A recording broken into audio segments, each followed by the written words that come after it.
तब इसने पैर पकड़ दिए नीचे नीचे सरक गए कबीर भगवान के, जब जोग जीत रूप में मालिक वहां खड़े थे। चरण पकड़ के रो रहा है कि तू मेरा बड़ा भाई, मैं तेरा छोटा भाई। छोटे तो गलती कर देते हैं, बड़े अक्षमा किया करते हैं, मुझे माफ कर दो। मैंने तो एक भाई समझकर तेरे साथ ये डिठाई कर दी, ये गलती कर दी। आप तो बख्शनहार हो, मैं तो आपको पिता का स्वरूप मानता हूं, मुझे माफ कर दो। अपने आत्माओं, यहाँ प्रत्येक प्राणी के अंदर ऐसा स्वभाव है, क्योंकि यथा राजा तथा प्रजा। तो हम सभी में ये वही दोष है। जब हमने काम निकालना होता है तो चरण पकड़ लेते हैं, हाथ जोड़ते हैं, चापलूसी करते हैं। उससे पहले हम अपनी ताकत का इजहार भी करते हैं कि इसको डरा धमका के कुछ काम करा लूं।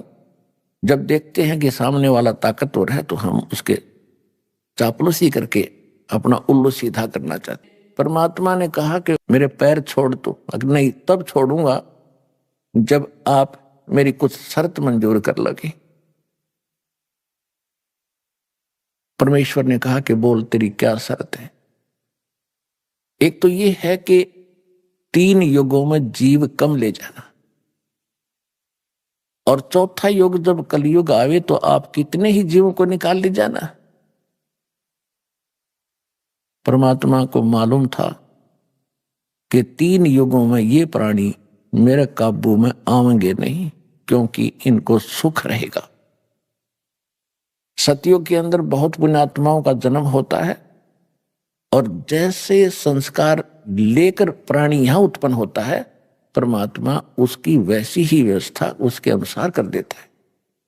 तो सतयुग में पुण्यकर्मी प्राणी होते हैं, सुंदर आब हवा होती है, लाखों वर्ष का जीवन होता है, बाप से पहले पुत्र नहीं मरता और पत्नी विधवा नहीं होती, इतना अच्छी व्यवस्था रहती है, लाखों वर्ष का जीवन होता, तगड़े तगड़े शरीर, लंबे लंबे बड़े फलदार वृक्ष होते, कोई चीज का भाव नहीं। जैसे आज हम मेहनत करते हैं गेहूं चने बनाने के लिए, इतने सब तो उगे रहते, सब तो इतने रहते, तोड़ दो, खा लो और रख लो, बाकी पड़े खड़े रहो, उन्हीं से झड़झड़ा कर फिर अगली बार फिर उग जाते हैं। इस तरह रहता है वहां पर।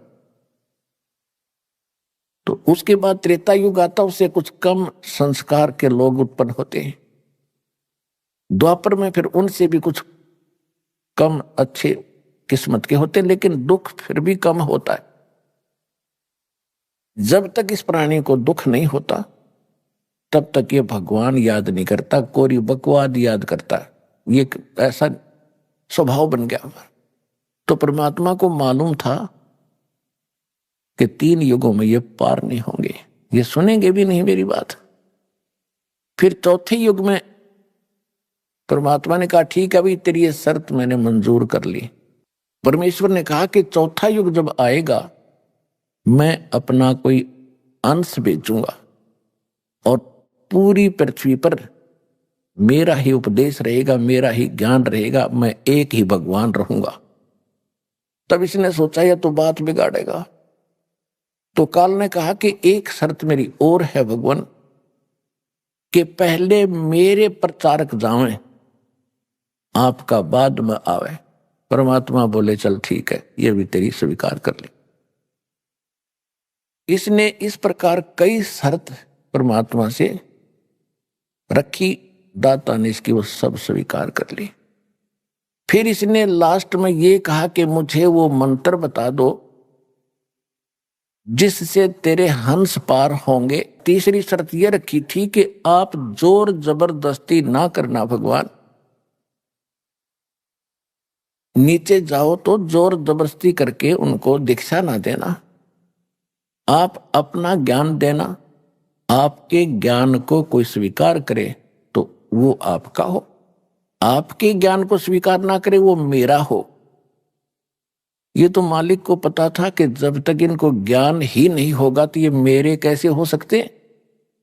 परमात्मा बोले भाई ठीक है। फिर इसने शर्त रखी जी, एक शर्त और है। क्या?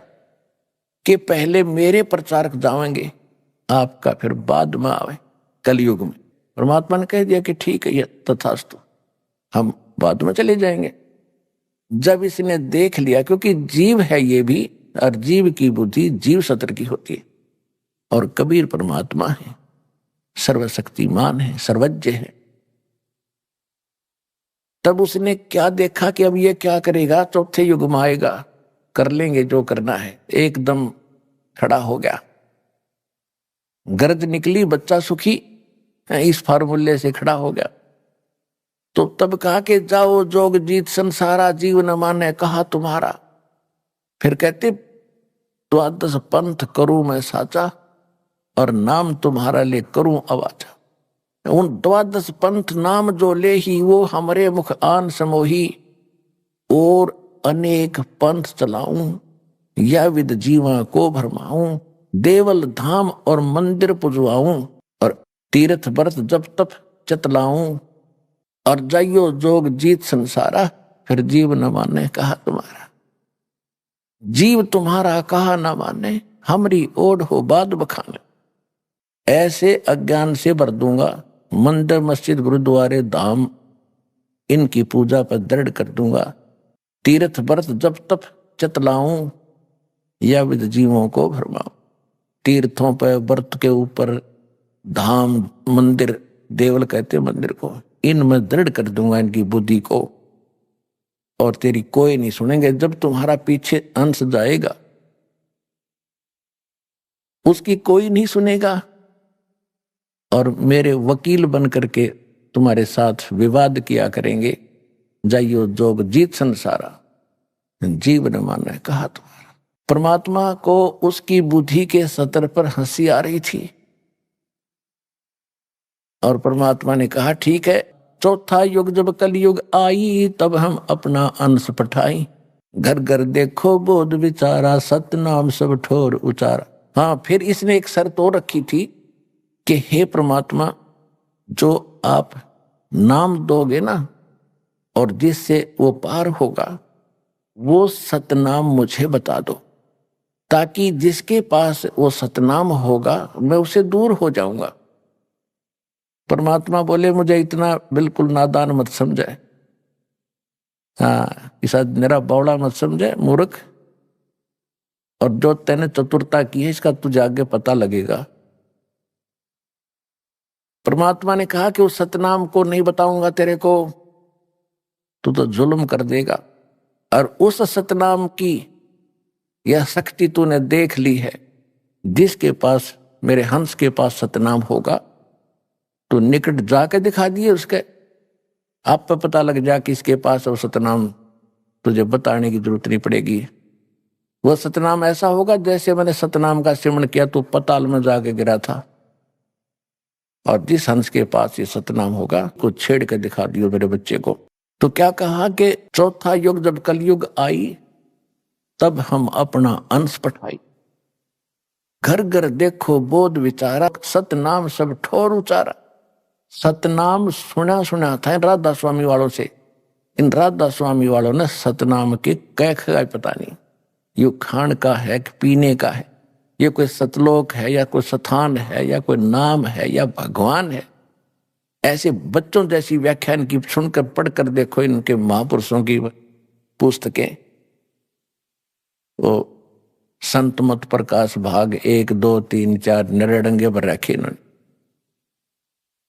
वही सतनाम, वही सचखंड, वही सतलोक, वही सारनाम, वही सत्सबद, हर वही असली राम, वही हमारी सतनाम, हमारी जात।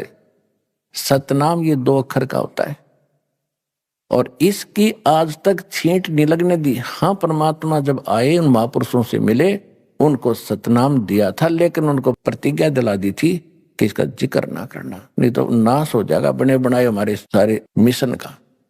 तो जिन महापुरुषों से मालिक मिले, उस सतनाम उनको दिया, उनसे प्रतिज्ञा दिला दी थी, धर्मदास मेरी लाख दुहाई। ये मूल ज्ञान दास बता रहा है, ये न कबीर पंथियों के पास है। और ये मूल नाम के अंदर कंप्लीट कोर्स आता है।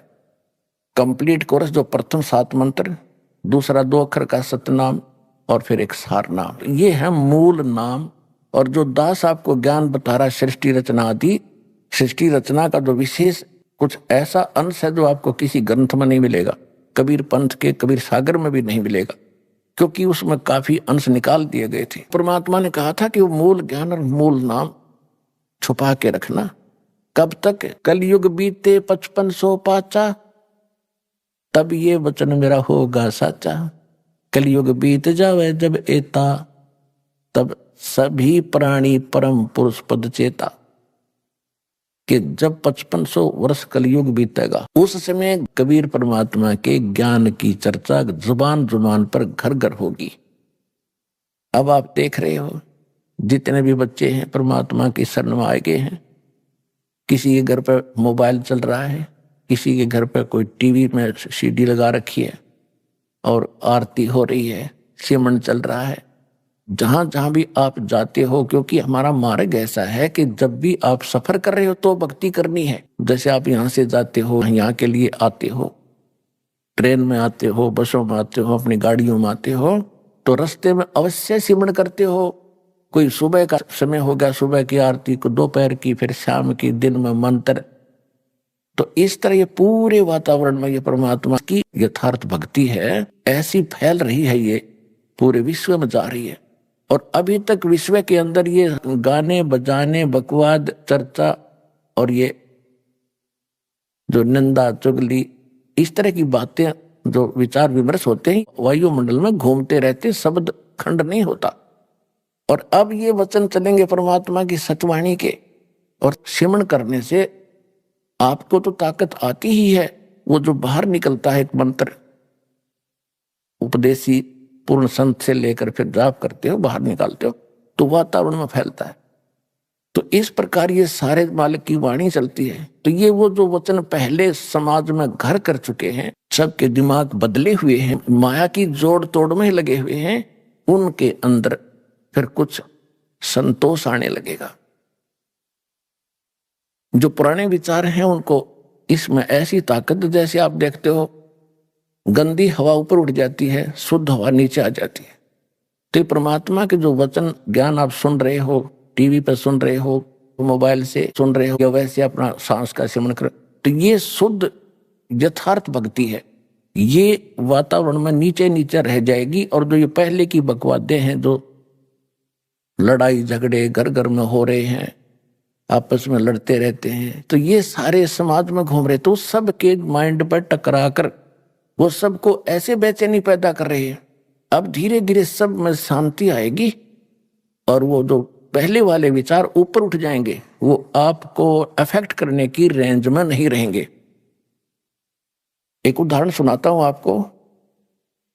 एक साधु संत अपनी किसी शिष्या के घर चला गया। उस माई के घर पे उसकी बहन आई हुई थी और उसकी बहन की लड़की विधवा हो चुकी थी। और उस संत के साथ 2-4 भक्त और भी साधु थे, उन सब ने वहां पहुंच गए। तो उसकी जो शिष्या थी उस संत की, उसने अपनी बहन का सहयोग लिया खाना बनाने में, कि बहन खाना बना, कई भक्त आ गए हैं, महात्मा जी आए हैं। तो जब उन्होंने खाना खा लिया, शाम में वह सो गए, तो सारी रात वो संत बैठा रहा। ऐसा सपना आया उसको कि जैसे मेरी बेटी विधवा होगी। हे भगवान, छोटे छोटे बच्चे हैं, इसका क्या होगा, ये कैसे जीवन निर्वाह करेगी, मेरी तो भोली भाली बेटी है, ये कैसे जिएगी। ऐसा करता करता इतना बेचैन होकर वो उठा तो काफी चिंतित था, कोई क्या हुआ। सपने में कभी ये बात भी नहीं करता, कभी चर्चा भी नहीं चलती, ये आया तो आया कैसे सपना। तो उसने उठकर अपने गुरुजी से बताया। तो गुरुजी ने कहा मैं बताता हूं ये क्यों आ गया सपना। उसने वो अपनी शिष्या बुलाई कि बेटी ये खाना किसने बनाया था आज रात का? कि मेरी बहन ने बनाया था गुरुजी। क्या तेरी बहन को कोई ऐसी दुर्घटना घटी है उसके घर पे, कोई ऐसी घटना घटी है, कोई दुख है उसको? हाँ जी, बहुत भारी दुख है उसको, उसकी बेटी विधवा होगी अभी 1 महीना पहले और बहुत दुखी रहती है। अब वो बहन खाना बना रही थी और मंदिर से सिमरन वो हो रहा था, मेरी बेटी का क्या होगा, छोटे छोटे बच्चे, हे भगवान कैसे निर्वाह करेगी। अंदर से घड़ी दुखी थी।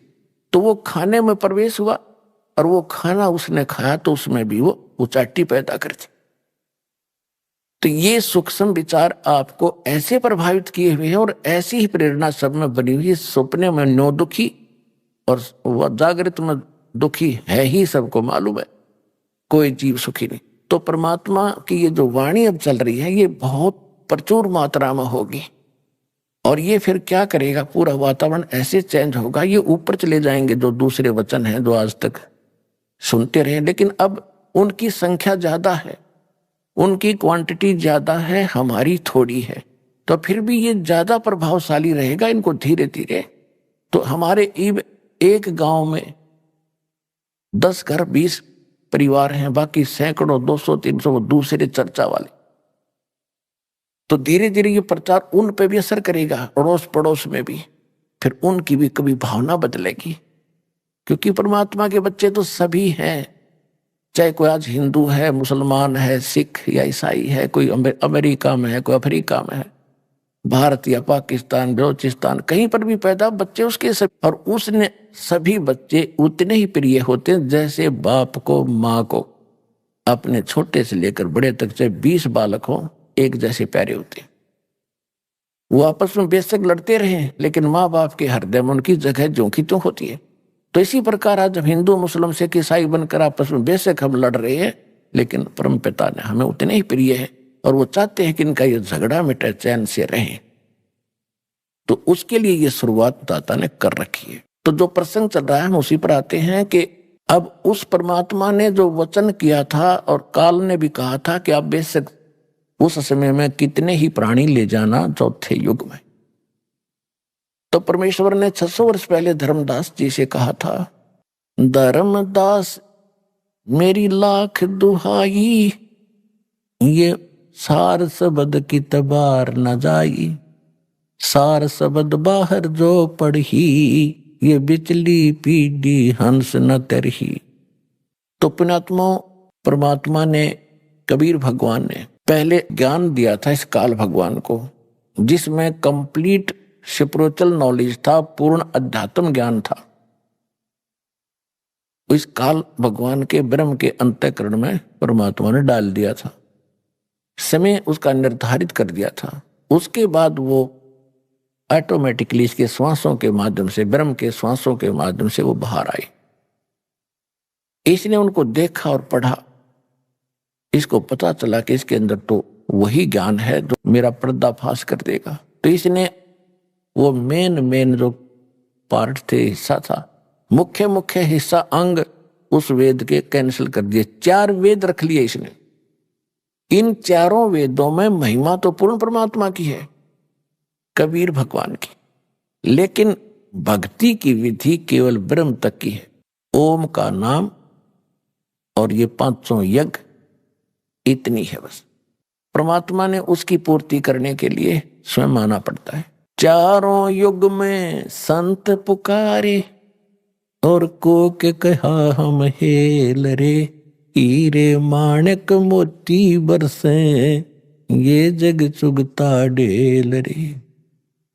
सतयुग में सत सुकरत कह टेरा, त्रेता नाम मुनींदर मेरा, द्वापर में करुणा में कहाया, कलयुग नाम कबीर धराया। मैंने चारों युगों में आके ज्ञान दिया। सतयुग में परमात्मा का नाम सत सुकृत ऋषि था, त्रेता में मुनिंदर ऋषि के नाम से प्रसिद्ध हुए, और द्वापर में करुणा में नाम से, और कलयुग में कबीर उनका ओरिजिनल नाम है, उस नाम से परमात्मा कलयुग में प्रकट हुए। इस कबीर नाम में भी बहुत ताकत है। जैसे कुरान शरीफ में एक कलमा है इनका, उस कलमा में करते हैं अल्लाहु अकबर। अल्लाहु अकबर, अल्लाह माने अल्लाह, अल्लाह माने भगवान, अकबर, अकबर नहीं, वो कबीर है। जैसे अपभ्रंश करके हम उसको अपनी अपनी भाषा में चेंज कर लेते हैं, तो अल्लाह कबीर है, कबीरू है, कबीरन है, तो बोलने का अंतर है ये, और भाषा में अंतर हो जाता है। तो इस प्रकार वो अल्लाह कबीर है, अल्लाह अकबर है। और हजरत मोहम्मद जी को भी परमात्मा स्वयं कबीर जी आकर मिले थे। उस समय तक हजरत मोहम्मद जी का बहुत बोलबाला हो चुका था, काफी शेष हो गए थे, मुसलमान उनके अनुयायी गणे हो गए थे। और उधर से एक जबरील नाम के देवता ने उनको इतना भयभीत करके उसने अपना ज्ञान जो कुरान शरीफ का पढ़ा दिया था। परमात्मा उनको मिले, सतलोक लेकर गए। यह एक मिनी सतलोक है, लेकिन वो नीचे की जो प्रभुता थी वो छूटी नहीं, वापस आ गए। गरीबदास साहिब जी ने परमात्मा की वाणी को यथार्थ चित्रार्थ किया है। उसमें कहा है कि हम मोहम्मद को सतलोक ले गयो, इच्छा रूपी वहां नहीं रहो, उल्ट मोहम्मद महल यानी शरीर में पठाया, गुज बीरज एक कलमा लाया, रोजा बंग नमाज दई रे, बिस्मिल की नहीं बात कही रे। अब मुसलमान भाइयों को भी समझा रहे हैं कि मोहम्मद जी को हम मिले थे, क्योंकि परमात्मा का नियम है कि अच्छी आत्माओं को मिलते हैं, उनको अपने से परिचित कराते हैं। तो एक आधी आत्मा है जो नहीं समझ सके, भगवान को अनुकूल नहीं चल सके। बाकी कलयुग के अंदर जिन महापुरुषों ने परमात्मा को जाना, उनकी बात को माना, उनके कुछ शुभ नाम दास आपको याद दिलाता है। आदरणीय धर्मदास साहिब जी, आदरणीय मलुकदास साहिब जी, आदरणीय नानक साहिब जी जो सिख धर्म के प्रवर्तक संचालक माने जाते हैं, आदरणीय दादू साहिब जी, आदरणीय गरीबदास साहिब जी, गांव छुरानी, जिला झज्जर हरियाणा वाले, आदरणीय गीसा दास जी, गांव खेखड़ा, जिला अब बागपत हो गया उनका, पहले मेरठ जिला था। और आदरणीय रामानंद जी जो ऋषि माने जाते थे, बहुत बड़े विद्वान थे काशी में। तो इन महापुरुषों को परमात्मा मिले और इनको अपने से परिचित कराया, सतलोक लेकर गए, उनको वापस छोड़ा। तो इन्होंने सत्य को स्वीकार किया और इनको परमात्मा ने वो सतनाम भी दिया। वो सतनाम 2 अक्षर का है, एक उसमें ओम है, एक सांकेतिक है। श्रीमद् भगवत गीता अध्याय नंबर 17 के श्लोक 23 में 3 मंत्रों का जाप का निर्देश है, जिसमें एक तो स्पष्ट है ओम तत्सत। ओम तो स्पष्ट ये ब्रह्म का है, तत् और सत ये सांकेतिक है। एक तत् और ओम दोनों मिलकर के तत् गुप्त है, जो सतनाम प्राप्त है उनको मालूम है वो कौन सा मंत्र है। तो ये दोनों मिलकर सतनाम बनता 2 अक्षर का, और यही 2 अक्षर का नाम धर्मदास जी जाप करते थे, सतनाम। इसको श्वास वो श्वास से जाप करना होता है। श्वास जब बाहर छोड़ते हैं एक मंत्र छोड़ना होता है, अंदर लेते हैं जो दूसरा मंत्र सतनाम के 2 अक्षर का। तो इस प्रकार सिमरण किया हुआ है सतनाम की बहुत बड़ी कीमत होती है। उसके विषय में गरीबदास साहिब जी ने एक थोड़ा सा हिंट दिया है कि जो सतनाम तुम्हें प्राप्त है अधिकारी से मिला है। जैसे इस दास से ये दीक्षा ले ले कोई, और तीनों नाम भी प्राप्त कर लिए उसने, क्योंकि ये तो आपको देने ही है। जब योग्य हो जाओगे तो बुद्धि भ्रष्ट हो जा किसी मूर्ख की, और वो अपने आप स्वयंभू गुरु बनकर इन मंत्रों को आगे देने लग जावे, तो उससे कोई लाभ नहीं होने वाला। वो तो अपना जीवन नाश कर दिया उसने, क्योंकि गुरुद्रोही हो गया। और जो उसके शिष्य होंगे उनको कतई लाभ नहीं हो, क्योंकि अधिकारी के बिना ये मंत्र काम नहीं करे।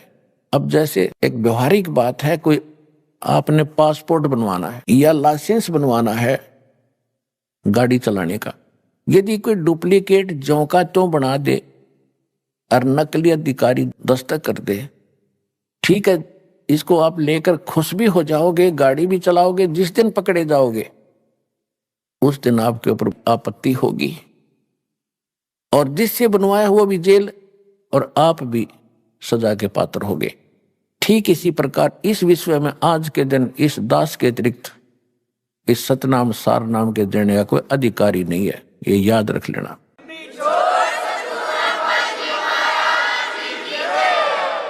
और यदि इस दास से नाम लेकर के कोई स्वयं गुरु बनकर नीच आत्मा या गलती कर रहा हो, उससे भी बचना है, अन्य समाज को बचाना, झगड़ा नहीं करना, क्योंकि परमात्मा का वचन है उस काल के साथ कि ज्ञान देकर आप अपना बनाना, बाई फोर्स ना करना। अगर हम बाई फोर्स करेंगे किसी के साथ तो भगवान रुष्ट हो जाएगा। हमने ज्ञान सुनाना है। सुनने वाला भले ही आपको कोई नाराज भी होता है, आपको बुरा भला भी कहता है, तो शांति रखना। फिर देखना एक दिन आपके गुण गावेगा जब उसकी बात समझ में आ जाएगी। तो इसलिए दास प्रार्थना करता है कि ऐसा कोई निकम्मी आत्मा कहीं अपने कर्म फोड़ रहा हो, अपने कर्म बिगाड़ रहा हो, तो उसको भी समझाना कि भाई साहब क्यों अनमोल जन्म खो रहा है, तो काहे का गुरु है। आज तक हमने ऋषियों के इतिहास पढ़ लिए, हजारों की संख्या में संतों के प्रवचन सुन लिए, किसी ने कह नहीं पता इस सतनाम का, और आप कहां से चुरा कर ले आए। तो परमात्मा कहते हैं बेखों के लश्कर फिरे ये बाणी चोर कठोर, सतगुर धाम ना पहुंचेंगे ये 84 के डोरे।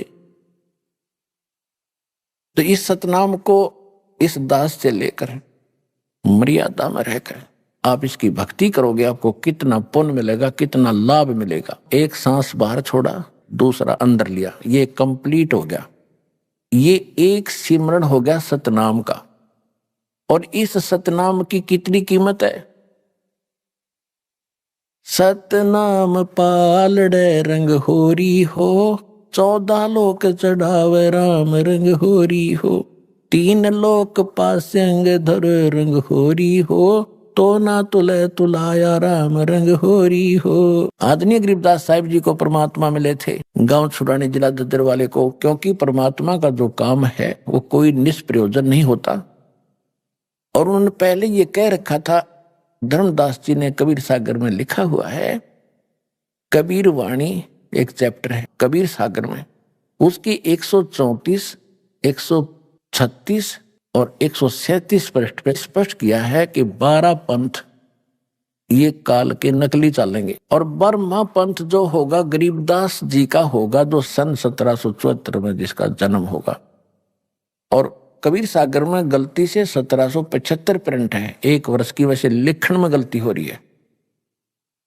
तो परमेश्वर ने 600 वर्ष पहले कहा था, धर्मदास जब 12वां पंथ आवेगा ना, 12वें पंथ का जो प्रवर्तक होगा उसके द्वारा मेरी महिमा की वाणी पुनः लिखवाऊंगा। लेकिन ये 12 पंथ मेरे नाम से चला होगा काल, क्योंकि जो ये महापुरुष थे गरीबदास जी थे, ये महान आत्मा थे। लेकिन इन्होंने वाणी तो बिल्कुल सारी लिख दी। इनके जाने के बाद जो उस वाणी को ना समझकर अपनी अपनी डफड़ी, अपने अपना राग ये गरीबदासी और कबीरपंथी पीट रहे। तो परमेश्वर ने कहा था जब 12वां पंथ चल चुका होगा तब मैं खुद जाऊंगा उसी पंथ में। 12वें पंथ हम ही चलावें और सब पंथ मिटा के एक पंथ चलावें। तो उसके बाद ये दास भेज दिया, भगवान नहीं आए तो उस गरीब दास के पंथ में। तो इसलिए वो जो वाणी परमात्मा ने कहा था कि 12वें पंथ प्रगट हो वाणी और शब्द हमारे का निर्णय ठानी, और अस्त्र घर का मरम नहीं पावे। कहते हैं 12 पंथ हम ही को धावे और साख हमारी ले जीव समझावे, असंग जन्म ये ठोर नहीं पावे। हमारी इस वाणी को, गरीबदास जी की वाणी को, मेरी वाणी को ये आधार बना के ज्ञान तो दिया करेंगे, लेकिन ये इसके असली रहस्य को ना समझकर असंग जन्म पार नहीं होंगे। फिर 12वें पंथ हम ही चलावे। गरीबदास वाले पंथ में हम आएंगे और सब पंथ मिटा के एक पंथ चलाएंगे। धर्मदास मेरी लाख दुहाई, ये मूल ज्ञान कई बार न जाई, मूल ज्ञान बाहर जो पढ़ी, ये बिचली पीढ़ी हंस न तेरही। ये मूल ज्ञान तब तक छुपाई जब तक 12 पंथ ना मिट जाई। परमात्मा ने कहा था कि जो मैं तुझे यथार्थ ज्ञान दे रहा हूं और इसको अभी छुपा के रखना, और जो मूल मंत्र हैं, सार नाम है और ये कंप्लीट कोर्स है, इसको तो छुपा के रखना, किसी को नहीं बताना। यदि तूने इसको सार्वजनिक कर दिया, डिस्क्लोज कर दिया, तो पिछली पीढ़ी के मेरे हंस पार नहीं होंगे, मेरे बच्चे। फिर परमात्मा ने स्पष्ट किया है कि प्रथम चरण कलयुग निर्वाणा और तब मघर मांडो मैदाना।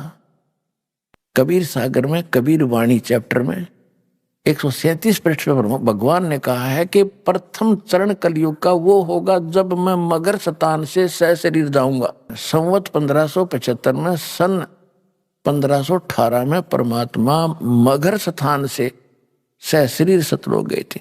वो था प्रथम चरण, 120 वर्ष लीला करके गए थे। फिर कहा था बिचली पीढ़ी जब आवेगी, सार शब्द बाहर जो पढ़ी, ये बिचली पीढ़ी हंस नहीं तरही। अब बिचली पीढ़ी कहां से शुरू हुई है? कलयुग बीते 5500 पाचा, तब ये वचन मेरा होगा सच्चा। 5500 जब कलयुग बीत जावे, महापुरुष फरमान ये जग तारण को आवे। सन 1997 में ये कलयुग 5505 वर्ष बीत गया। सन 1993 में दास को नाम देने का आदेश मेरे पूज्य गुरुदेव जी से हुआ था, और उसके बाद ये बिचली पीढ़ी अब शुरुआत हो रही है, जिसमें आपका जन्म है।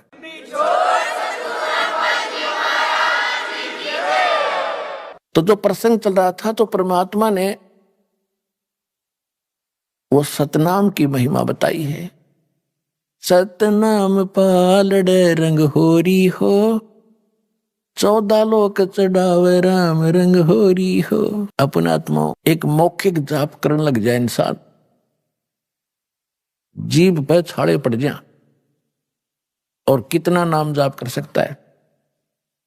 मौखिक जाप 1000 बार, और उसी मंत्र का जाप यदि आप मानसिक करते हो तो वो 1, और उस मंत्र का अगर श्वास से सिमरण किया जाता है, कौन से मंत्र का? जो यथार्थ मंत्र है, अटपट का नहीं, तो उसका मानसिक से भी 1000 गुना ज्यादा लाभ होता है। तो जो श्वास का सिमरण, यथार्थ मंत्र जो श्वास का आपको दिया गया अधिकारी से प्राप्त हो, यानी कोई भी वस्तु है, कोई भी काम है, मर्यादा से चलता है। परमात्मा ने भी अपनी मर्यादा बना के छोड़ दी है कि छोटा सा बच्चा गर्भ में होता है, फिर वो बाहर आता है, समय पर बाहर आता है तो माँ के स्तन में दूध पहुंच जाता है पहले ही, क्योंकि उसके दांत नहीं होते। फिर युवा होता है इतने समय में, फिर इतने समय में फिर मरता है। ये मर्यादा भगवान ने बना रखी है। इसी प्रकार इस भक्ति की भी मर्यादा, इसमें इधर उधर होने से लाभ नहीं होगा बिल्कुल भी। तो क्या बताया भगवान ने कि परम संत से लेने के बाद जो एक श्वास का जाप आप करोगे और मर्यादा में रहोगे, तो आपकी इतनी पूंजी भक्ति की इकट्ठी हो जाएगी। अब ये समझ लो कि जैसे एक तो पैदल चले, पैदल जाने में आगे समुद्र आ गया, बाधा बन गई, जहां तक देखते जल ही जल है, जल ही जल है, वापस आ जाता है कि आगे धरती खत्म। तो इसी प्रकार इन ऋषि महर्षियों ने जो अपनी पैदल यात्राएं की, अपने अभ्यास से जो मंत्र ये करते थे, तो त्रिकुटी पर जाकर वापस हो लेते थे कि इसका आगे कुछ है ही नहीं, त्रिकुटी का कोई स्थान नहीं, इसे अगर बहुत ज्यादा वस्तु है। तो इस प्रकार जहाज में बैठ कर जावे, समुद्र को भी पार कर जावे, यथा स्थान पर पहुंच जाता है।